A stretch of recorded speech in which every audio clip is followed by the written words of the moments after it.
तासाला झालेलं आहे. मागच्या तासाला जे काही मी सांगितलेलं होतं, कर्तरी प्रयोग, कर्ता, कर्म, क्रियापद, धातूचं रूप कशा पद्धतीने असेल, त्यानंतर हे सर्वनाम आणि क्रियापदांचे प्रत्यय हे दिलेले होते. एक एक वाक्य बनवायचे होते.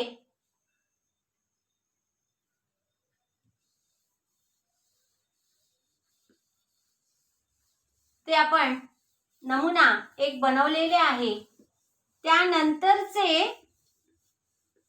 तुम्ही बनवायचे आहेत. ते वाक्य तुम्ही बनवायचे आहेत.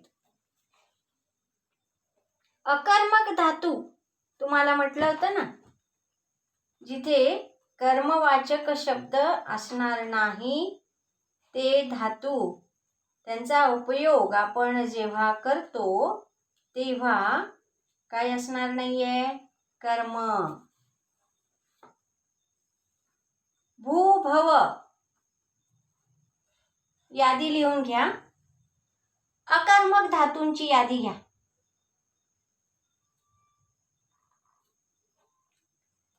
जे आपल्या नेहमी करता वापरात येतात, वारंवार आपल्याला ओळखावे लागणार आहेत. भू भव, अस, वस, वृद्धवर्ध,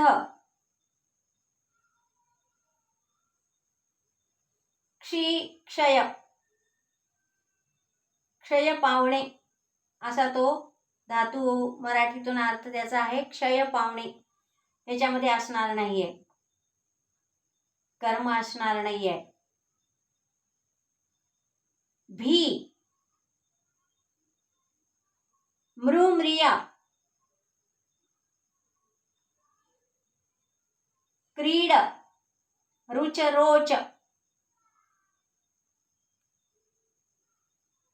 शोभ,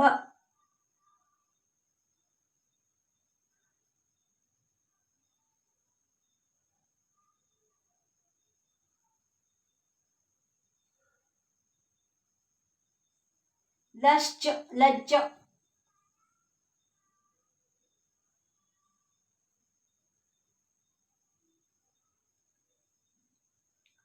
हे धातू जे असतील, जीव, जीवती, तर हे धातू जर असतील, शुभ शोभ, शोभ हे काय, शोभते, ते अकर्मक, त्यात कर्माचा त्या ठिकाणी असणार नाही, विचार केलेला.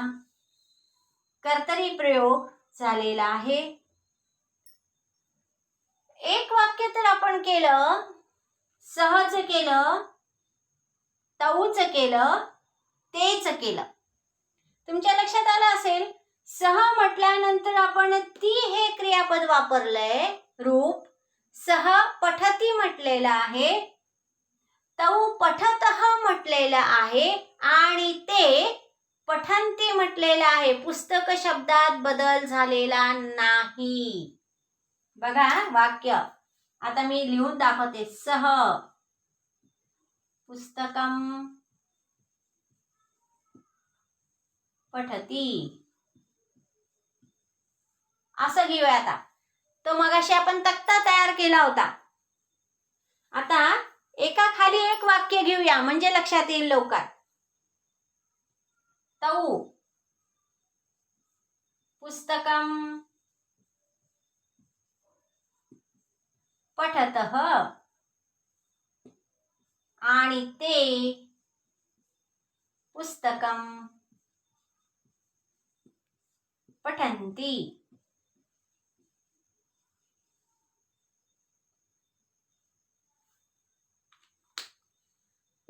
सह पुस्तकं पठति, सह पुस्तकं पठति, तौ पुस्तकं पठतः, ते पुस्तकं पठन्ति. पुस्तक शब्दाच्या रूपात काही बदल झालाय का? ना वचन बदललं ना विभक्ती बदलली. हा पुस्तक शब्द जसाच्या तसाच आहे. म्हणजे कर्माचा विचार कर्तरीमध्ये केला जात नाही. वाक्य रचना करताना कर्ता बदलला म्हणजे कर्त्याचं वचन. वचन क्रियापदाचं आणि कर्त्याचं वचन समान असते. ही गोष्ट लक्षात ठेवायची. तौ तह ते अंती. कर्त्याचं क्रियापदाचं वचन समान असते. कर्ते अनेक वचनी बहुवचनी झाले की क्रियापदाचं रूप सुद्धा बहुवचनीच होते. ही एवढी गोष्ट लक्षात ठेवली की तुम्हाला वाक्यरचना करणे कठीण जाणार नाही. क्रियापदाचे रूप कसं बनतं? मूळ धातू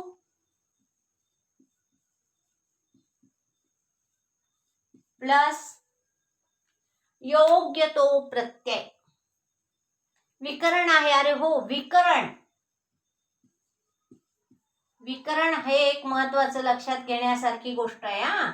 आणि योग्य तो धातू प्रत्यय.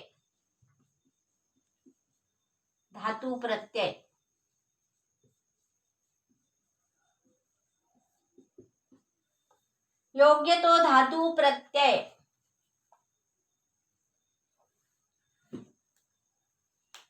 विकरण. आपल्याला माहिती आहे धातूंचे गट आहेत. आता धातू बद्दलचं बघायचंय आज आपल्याला. धातूंचे गट आहेत 1 2 3 4 5 6 7 8 9. पुन्हा त्यामध्ये 2 प्रकार करण्यात आले. गट क्रमांक 1, गट क्रमांक 2. याच्यामध्ये 1 4 6 10. 10 एक राहिला मगाशी म्हणायचं, मी चुकले होते, विसरले मगाशी सांगताना. 10 एक आहे. 10 पर्यंत आहे. 9 नव्हे हा. 1 2 3 4 5 6 7 8 9 10. 1 4 6 10 हा एक गट आहे. आता उरलेले कोणते? 2 3 5 7. इथे स्वल्पविराम इथे 7 8 आणि 9. 2 3 5 7 8 9 या गटातील फारसे धातू अभ्यासाला नाही आहेत. का? त्यांची रूपे पण बदलत जातात. वचनानुसार, पुरुषानुसार. ते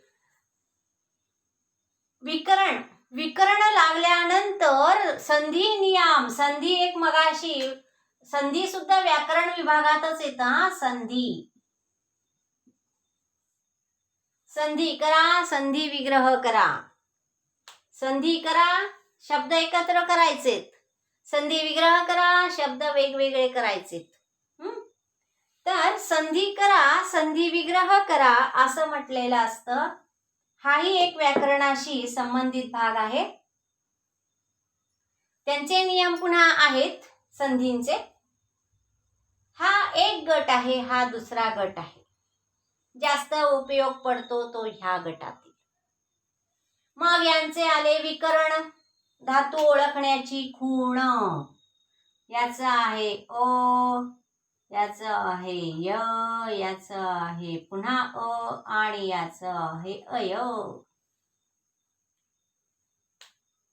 हे यांचे धातू ओळखण्याचे जे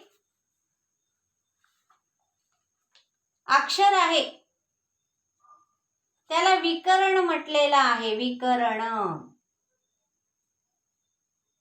गण विकरण. विकरण कशाला म्हटलेलं आहे? धातूंना गण विकरण लावून त्यानंतर कालार्थ प्रत्यय जोडले जातात. अ, य, अ, अय. दुसऱ्या गणातील जे आहे, दुसऱ्या गटातील हा एक गट झाला. दुसऱ्या गटातील जे आहे त्यांचं काय बघा. हा गण आहे. हा गण आहे. हा गट आहे. गट 1, गट 2. हे गण, हे विकरण. गण. आता विकरण. विकरण दुसऱ्यासाठी काय आहे? दुसऱ्या गणासाठी मी सांगते, लिहून घ्या. दुसऱ्या गणासाठी विकरण नाही. दुसऱ्या गणासाठी विकरण नाही. तिसऱ्या गणासाठी विकरण नाही, परंतु द्वित्व होते. तिसऱ्या गणातील धातूंना द्वित्व होते. तेच अक्षर पुन्हा येते. दाचं उदाहरण दिलं जातं. दा, ददती. दा दा आणि मग द. आकारांताचं अकारांत होऊन जातं. दा. तिसऱ्या गणासाठी द्वित्व. विकरण दुसऱ्या गणासाठी विकरण नाही.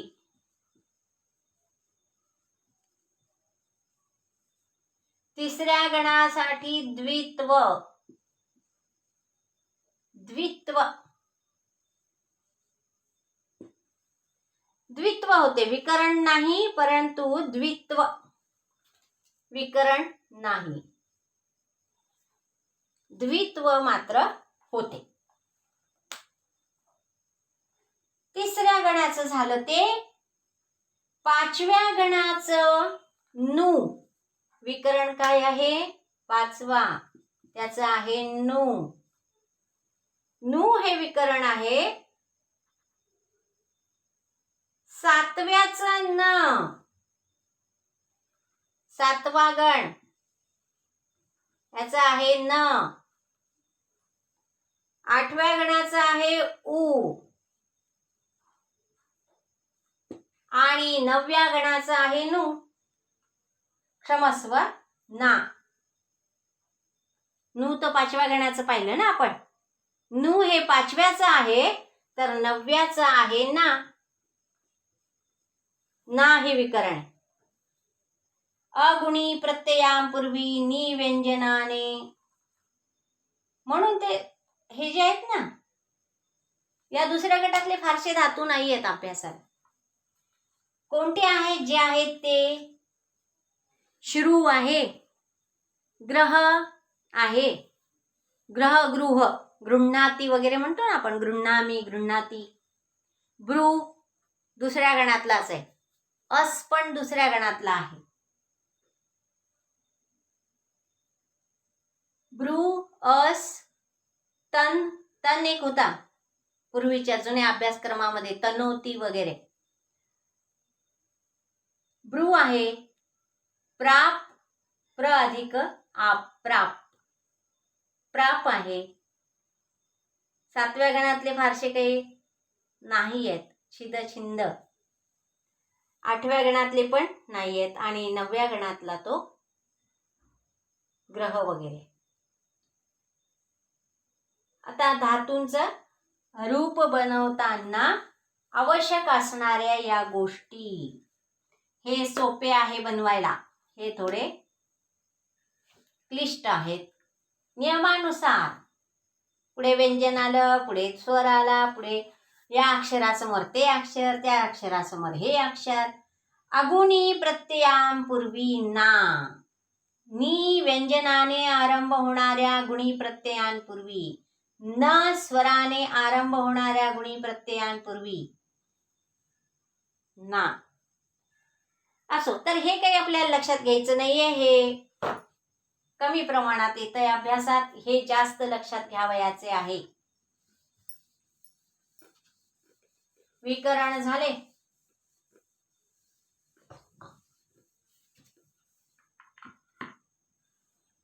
आपण यादी पाठ केलेली असते. आपण यादी पाठ केलेली असते त्यानुसारच त्या गटातील त्या गणातील धातू ओळखावयाचे असतात.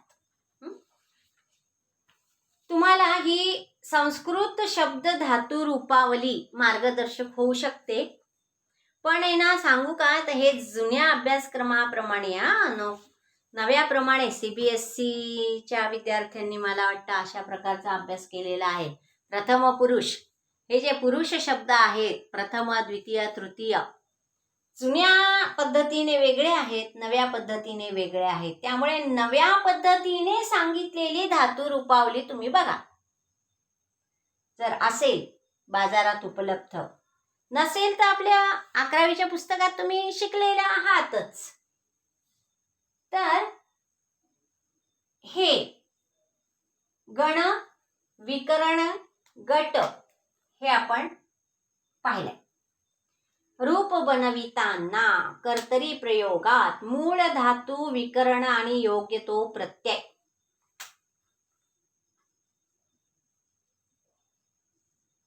योग्य तो प्रत्यय म्हणजे आत्मनी की परस्मैपदी, वर्तमान काळी की भूतकाळी की आज्ञार्थ विद्यार्थ, प्रथम पुरुषी की द्वितीय पुरुषी की, क्षमस्व द्वितीय नाही म्हणत आता, प्रथम पुरुषी की मध्यम पुरुषी की उत्तम पुरुषी प्रत्यय. हे आपल्याला तयार करायचं असतं. कर्तरी प्रयोगामध्ये वाक्यरचना करताना धातूचे रूप या पद्धतीने तयार करावयाचे असते. झालं? कर्तरी प्रयोग झाला, कर्तरी वाक्यरचना, कर्तरी प्रयोगामध्ये धातूचे रूप तयार करणे हे झालं. आता कर्मणी. कर्मणी प्रयोग.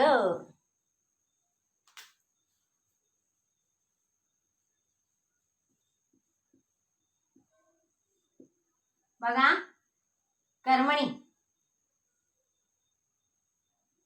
कर्मणी प्रयोग, कर्मणी प्रयोग यामध्ये कर्ता, कर्म, क्रियापद म्हणजे धातू,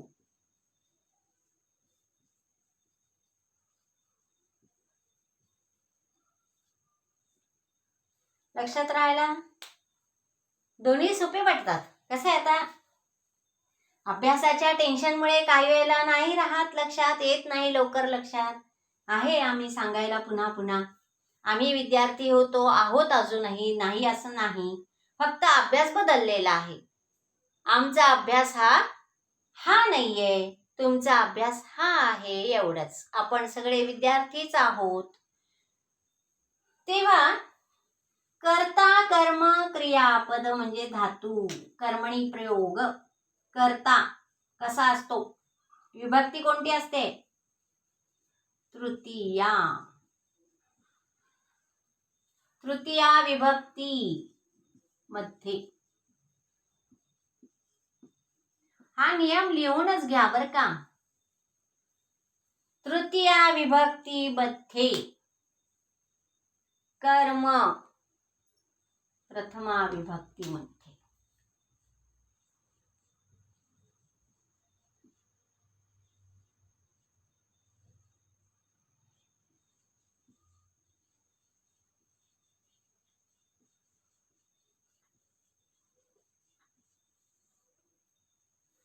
आणि धातू कर्मानुसार.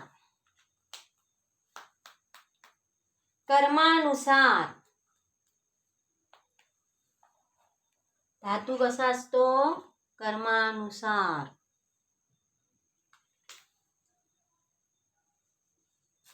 अरे काय करावं या पेनांचं. कर्मानुसार.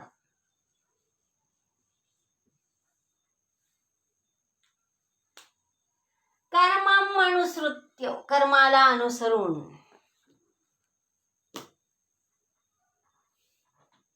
कर्माला अनुसरून असते. प्रथमा विभक्ती कर्म हे प्रथमा विभक्तीमध्ये असते, कर्ता तृतीया विभक्तीमध्ये असतो. आता इथे नामाच्या बाबतीत काय लक्षात ठेवायचे? नाम, सर्वनाम, क्रियापद. क्रियापदाच्या बाबतीत आपण पुरुष आणि वचन यांचा विचार केलेला आहे. प्रत्यय, पुरुष, वचन यांचा विचार केलाय आपण. आता इथे आपल्याला काय करावं लागतं माहितीये का? तिथे पण नामाचा विचार केला आपण कर्तरीमध्ये. कर्तरी प्रयोगात सुद्धा नामाचा विचार केला, कारण तो प्रथमा विभक्तीमध्ये होता म्हणून इतकं काही आपल्याला कठीण वाटलेलं नाहीये. प्रथमा विभक्तीची रूप सहसा येतातच, लक्षात राहतातच. लक्षात राहत नाहीत ते हे तृतीया विभक्ती. देवः, देवौ, देवाः, देवं, देवौ, देवा, देवेन, देवाभ्याम, देवैः.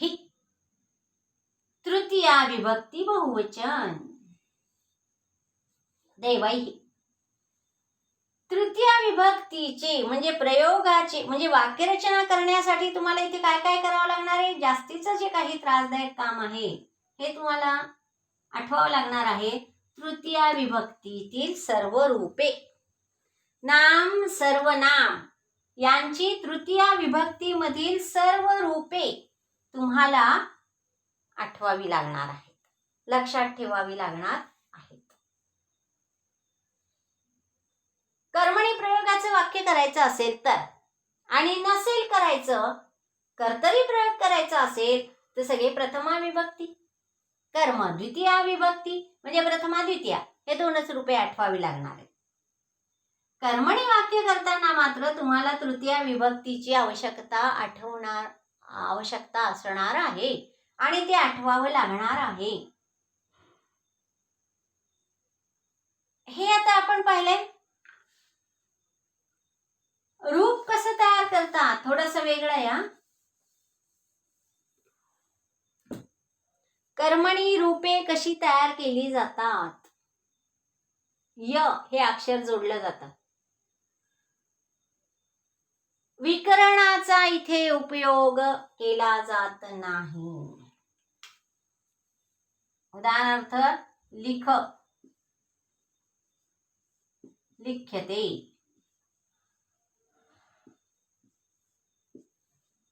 लिख, लिख्यते कसं बनलं? मूळ धातू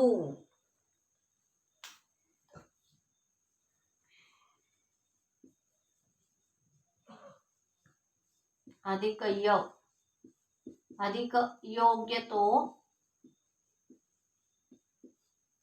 आत्मनेपदी प्रत्यय. आप लिहिला मी. आप म्हणजे काय तुम्हाला कळलंय? आप आत्मनेपदी प्रत्यय, योग्य तो आत्मनेपदी प्रत्यय. मग आता मूळ धातू आहे इथे लिख.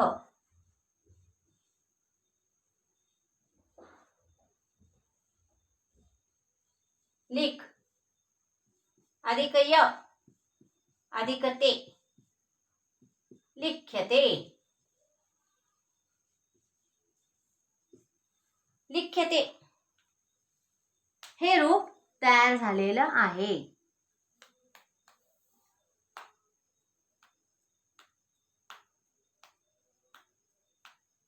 लिख्यते. लिख धातू लिख्यते. रम्यते, पठ्यते.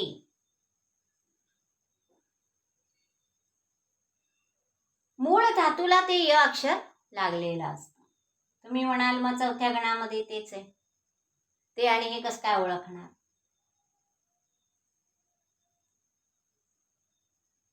चौथ्या गणातील परस्मैपदी धातू ओळखता येतील तुम्हाला का? तिथे आत्मनेपदी प्रत्यय लागलेला असेल.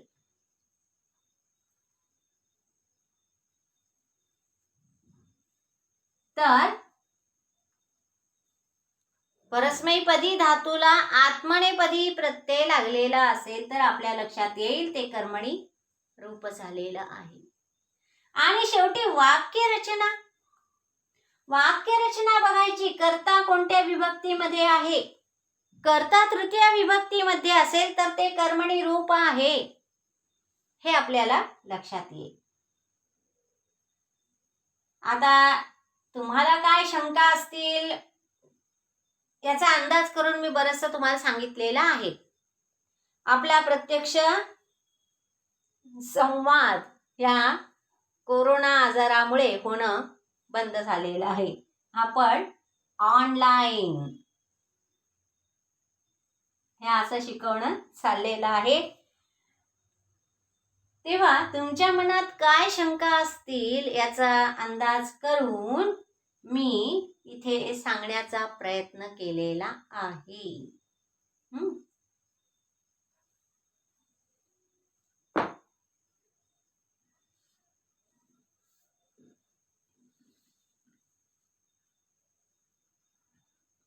आता हे कर्मणी वाक्यांचं झालेलं आहे. संधी पण आहेत, समास आहेत, संधी विग्रह आहेत, सर्व काही आपल्याला डिटेल सविस्तर आपण घेत बसलो तर आपला 12वीचा अभ्यासक्रम बाजूला पडणार. तेव्हा हे झालेलं आहे ना, पुन्हा आपण उजळणी करीत आहोत. असो, तर संधी विग्रहही आहेत तुम्हाला. स्वर म्हणजे विशेषतः कसं असतं, हुशार विद्यार्थी आणि आकलन क्षमता असते बघा ती. तर आमच्या वेळी म्हणायचे बाबा की हुशार विद्यार्थ्यांचा आणि हुशार कमी असलेल्या विद्यार्थ्यांचा विचार करून प्रश्नपत्रिका काढावी लागते. कारण हुशार विद्यार्थ्यांना सोपं विचारलेलं आवडत नाही. काहीतरी विचार प्रवर्तक कठीण कठीण प्रश्न हवे असतात आणि त्याच्या उलट सोपे प्रश्न हवे असतात त्या मुलांना. असो, तर ते मला म्हणजे कशासाठी सांगतेय मी तुम्हाला, कशासाठी सांगितलं असेल सांगा बघू.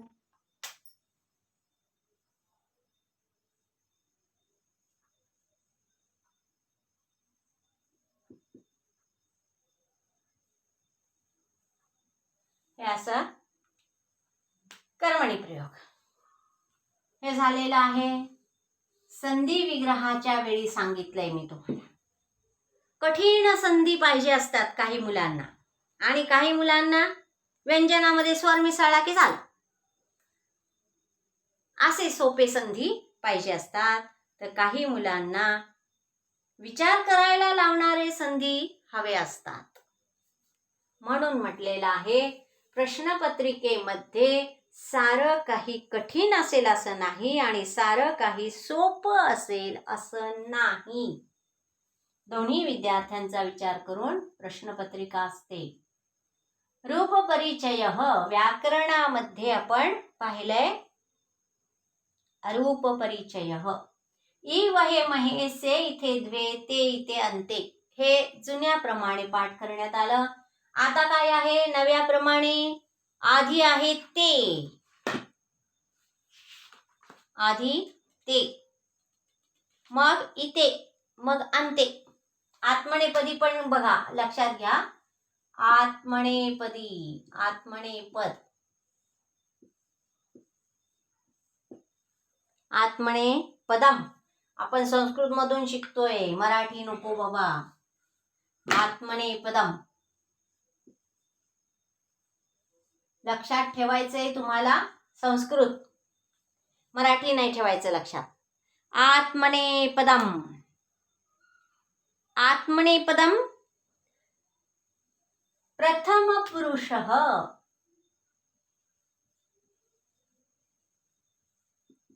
पुरुषः असं आपण तक्त केलं होतं की नाही. परस्मैपदीसाठी आत्मनेपदी प्रत्यय बघा, ते वर काय लिहायचं आहे, एकवचनम.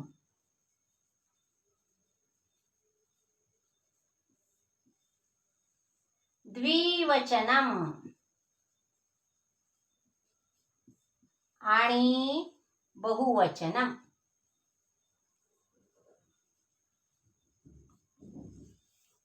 बहुवचनम. एकवचनम, द्विवचनम, बहुवचनम.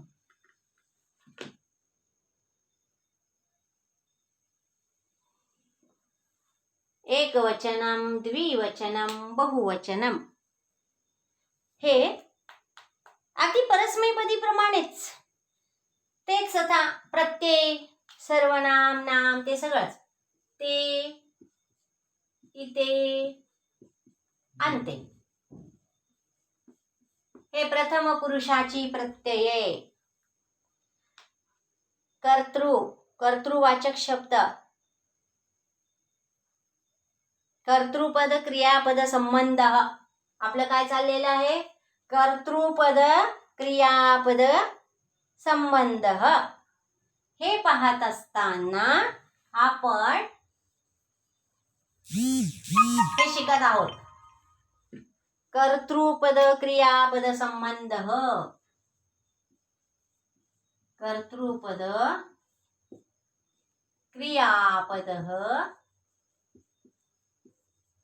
क्रियापद संबंध.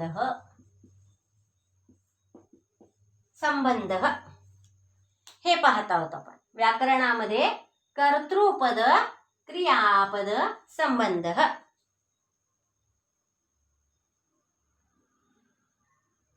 आणि त्यामध्ये काय आहे मग? लट लकार. लट लकार. लट लकार.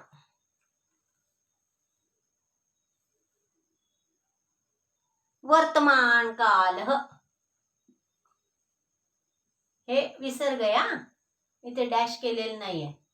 लट लकार वर्तमान काल.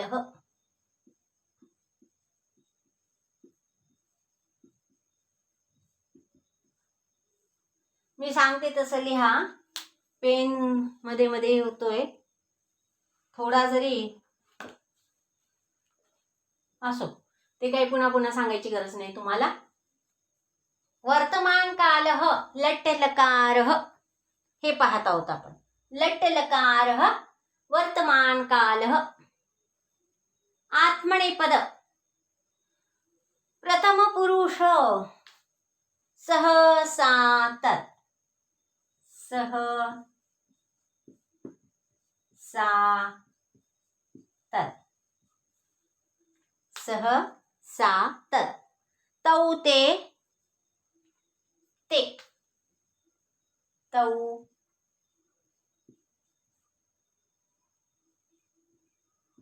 ते. ते. तौ ते. ते. आणि ते तहा तानी. ते ताहा तानी. ते ताहा तानी.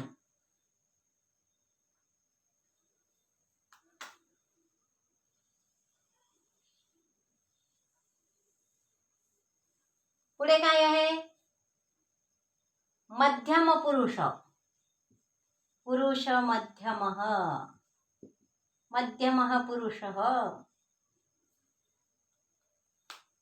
मध्यमः पुरुषः याचे प्रत्यय से इथे द्वे.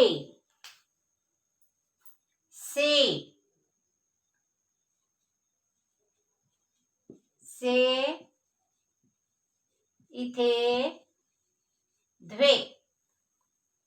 से इथे द्वे.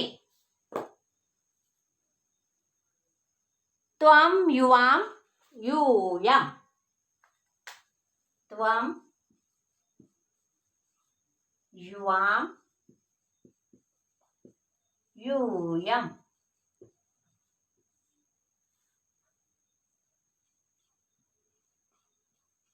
से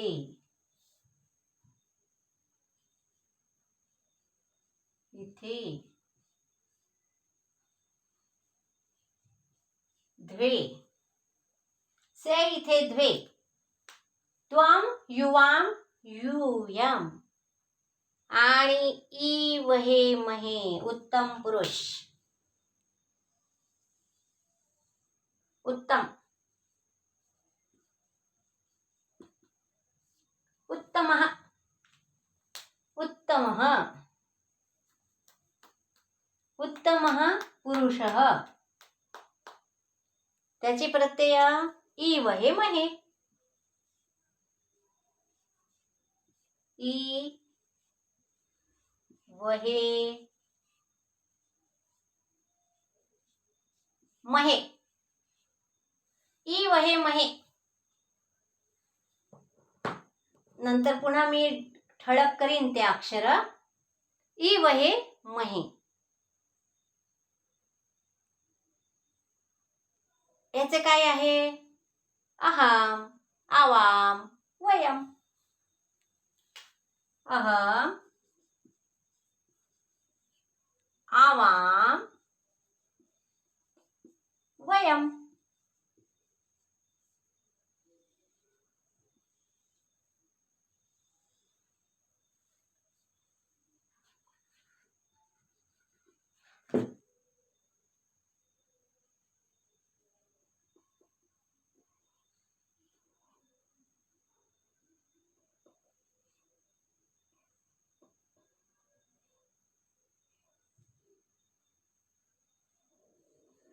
ई वहे महे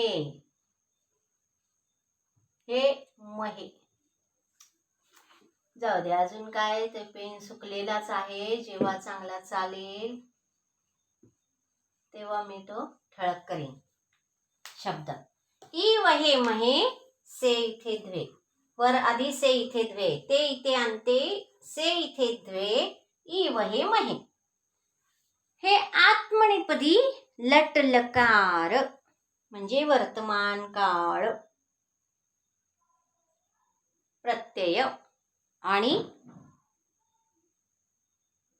सर्वनाम कोणते सर्वनाम येईल ते प्रत्यय आलं की कोणते येईल ते प्रत्यय आल्यावर त्वम येणार नाही सर्वनाम अहम येणार नाही सर्वनाम ते प्रत्यय आला की सहज सर्वनाम आलं पाहिजे सा आणि तात हेच सर्वनाम ह्या प्रत्ययासाठी योजलेलं असते हेच सर्वनाम ह्याच प्रत्ययासाठी योजलेले असते हे आपण एका खाली एक लिहिलंय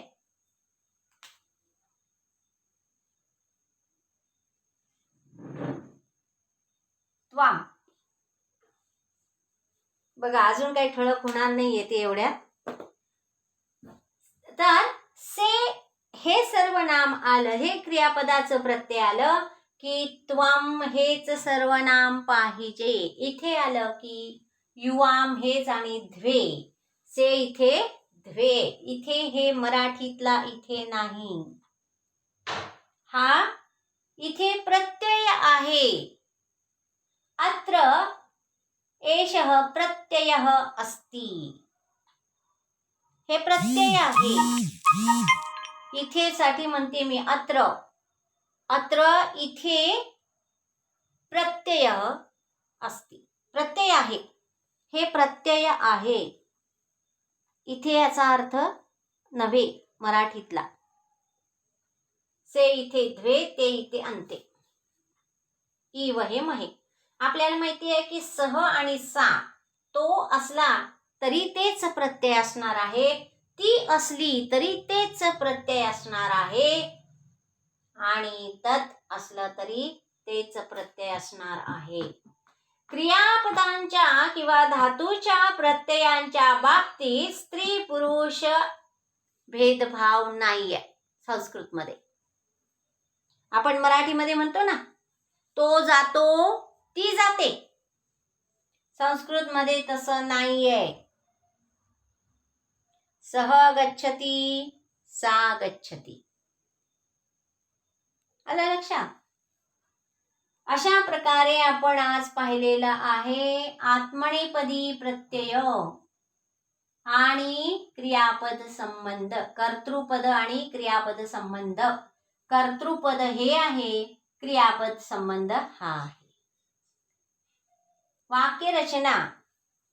एक वाक्यरचना केली ना की तुम्हाला लक्षात येते. मी परस्मैपदी करून दाखवलं आहे. तुम्ही आत्मनेपदी वाक्यरचना करावयाची आहे. कर्तृपद क्रियापद संबंध लक्षात घेऊन तुम्हाला ती वाक्यरचना करायची आहे.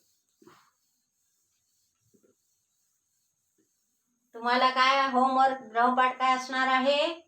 कर्तृपद क्रियापद संबंध लक्षात घेऊन वाक्यरचना करा. आत्मनेपदी प्रत्ययांचा उपयोग करायचा आहे. प्रत्यय आत्मनेपदी. आत्मनेपदी प्रत्यय.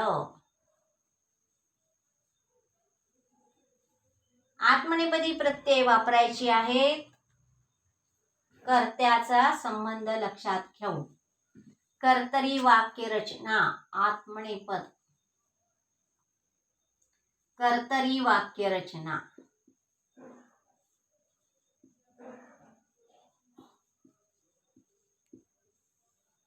कर्तरी वाक्यरचना करायची आहे. कशी? कर्तृपद आणि क्रियापद संबंध लक्षात घेऊन. एक मी करून दाखवलेली आहे. आत्मनेपदीचं पण एक दाखवते उदाहरण. आता मी प्रथम पुरुषाचं सांगितलं होतं, आता उत्तम पुरुषाचं उदाहरण सांगते. पहिले दोन पुरुषांची उदाहरणं तुम्ही करायची. प्रथम आणि मध्यम पुरुषांची वाक्यरचना तुम्ही करायची आहे. उत्तम पुरुषाची वाक्यरचना मी सांगते. अहम रमे आवाम रमावहे वयम रमामहे.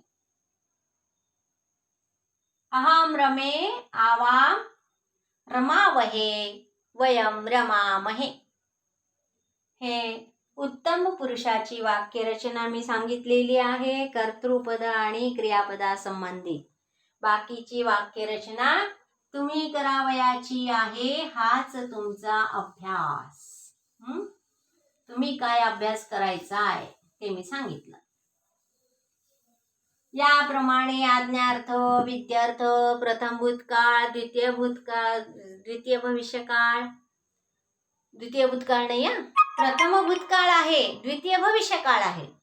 आज्ञार्थ, विद्यार्थ ही प्रत्यय लक्षात घेऊन कर्ता आणि क्रियापदांचा संबंध लक्षात घेऊन कर्तरी वाक्यरचना करणे हा तुमचा गृहपाठ आहे. उर्वरित अभ्यास नंतरच्या तासात करणार आहोत आपण. आज आपण इथेच थांबणार आहोत.